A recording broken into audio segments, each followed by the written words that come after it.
All right, ladies and gentlemen, welcome back to the channel. 6 straight losses. It is not fun. It is not fun one bit.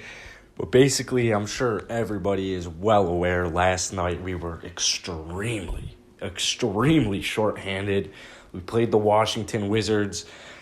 Russell Westbrook's on the other team. He drops a quick triple-double. Inefficient shooting night nonetheless by him, but Bradley Beal drops 37 points.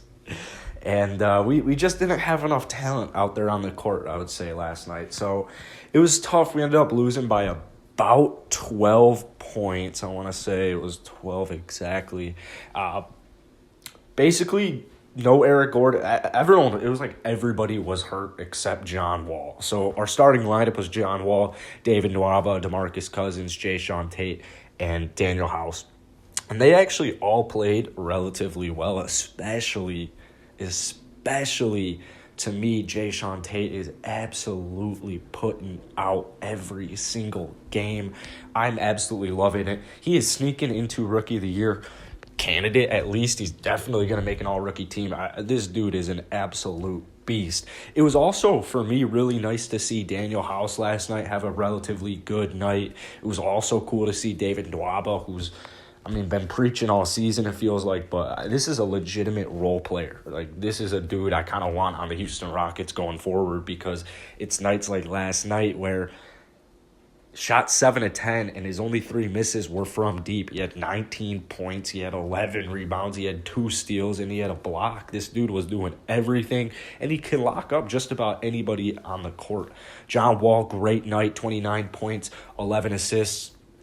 Also, I forgot to mention Ray Spalding's on the team now, which is kind of cool. But basically, guys, we've lost 6 straight games. And also, really quickly, Ray Spalding, they're worried that he's kind of got a long-term injury. So all season, we've been battling injuries. We've been battling just all the trade drama with James Harden. It's just been so frustrated. I would say going into the season, especially right before Harden got traded, right after Harden traded, I kind of tried to preach like, hey, man, with Corona especially, there's going to be a lot more injuries. There's going to be a lot more players just not playing games on both sides of the court.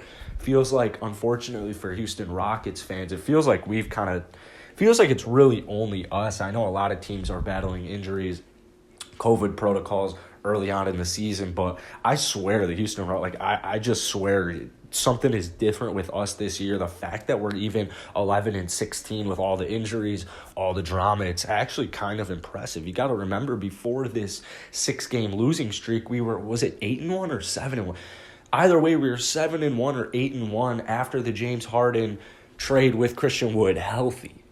So yeah, there's going to be some horrible losses, and last night's loss wasn't great. The Knicks' loss wasn't great, although the Knicks are a good team this season. Coach Thibodeau is doing a great job over there. You know, Chicago over here, I love Coach Tibbs, love seeing Rose back on that squad as well. I am not worried one bit. I'm also starting to see, because I believe we have the 6th worst record in the NBA, I've been seeing a lot of talk about a possible tank, and I'm not a huge fan of tanking, because when you when you talk about tanking, it kind of implies losing games on purpose. We have a lot of talent on this team. However, I would say it's definitely time for the Houston Rockets to start looking for a move. And that move you can really do anything with this team right now, as long as you keep Christian Wood, Jae'Sean Tate. These are kind of the only guys that I really want on this squad long term. Victor Oladipo should be traded before the deadline. I think that's pretty clear. He's not really... First off, he hasn't been playing much. Obviously, he's coming off an injury, but I would say it's relatively apparent that Victor Oladipo does not possess the superstar quality at this current point, and paying him $25 million next year plus, that's not cool to me at all. I don't want to do that, and I also trust that Stone and the Rockets organization, I don't think that they want to pay him that much money as well. I believe they made these trades wanting the flexibility. It's a low risk, it's a high reward. if Victor Oladipo panned out to be putting up like 25 points, if Victor Oladipo turned into Zach LaVine out of nowhere, it's like, oh, hold up, maybe we got something here. But that's not very apparent. I think we can get, I would try to get anything you can get for Victor Oladipo, even if it's just a first-round pick. And like Mo Bamba, honestly, like I would even take that trade. This guy's on an expiring contract. We don't want him back next year. Number 2, PJ Tucker, who also missed last night. I don't even need to talk about it. You guys know. Victor Oladipo, I would say, if you're asking my Houston Rockets opinion, I would say it is time to at least start looking into trades for Victor Oladipo.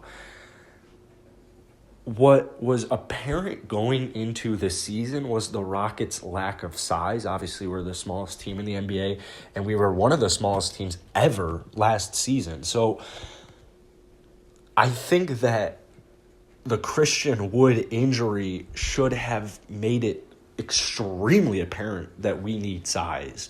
And they call up Ray Spalding. Now Ray Spalding gets hurt. Well, the issue is the only big men on our team are Christian Wood and DeMarcus Cousins. I guess you could say P.J. Tucker, but P.J. Tucker, as much shit as I give P.J. Tucker, he's down there in the paint every single game, playing the 5, playing the 4 against the other team's 4 and 5. This guy is significant. It's a significant mismatch. He's getting bodied. He's getting beat up down there. Wear and tear.